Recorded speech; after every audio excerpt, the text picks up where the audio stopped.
point de départ de cette aventure d'acupuncture sans frontières, en fait, c'est après avoir reçu un ami médecin généraliste qui était parti dans un camp de réfugiés tibétains, mais en tant que médecin généraliste.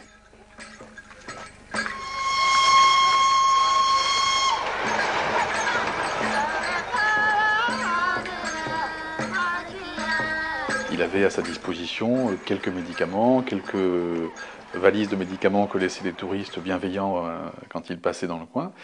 Et bien évidemment, c'était vite limité. Donc, et quand il me racontait cette belle histoire, en même temps, il était un peu démonté par le fait qu'il n'a pas pu faire grand-chose, quoi.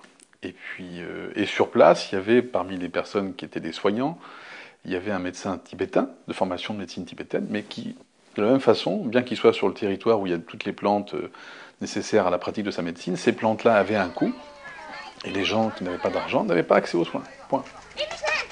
Lors de cette soirée, voilà, l'acupuncture a une place intéressante, puisque avec de simples aiguilles qu'on peut réutiliser en plus, qu'on peut stériliser, on pourrait apporter un confort facile sans dépendre toujours d'un médicament qui est toujours très rare ou très coûteux, en tout cas, ou pas là du tout. Enfin.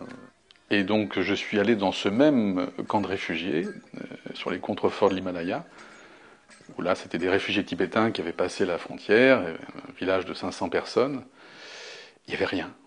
Il n'y avait rien. Donc ça a été la première aventure d'ASF. Voilà.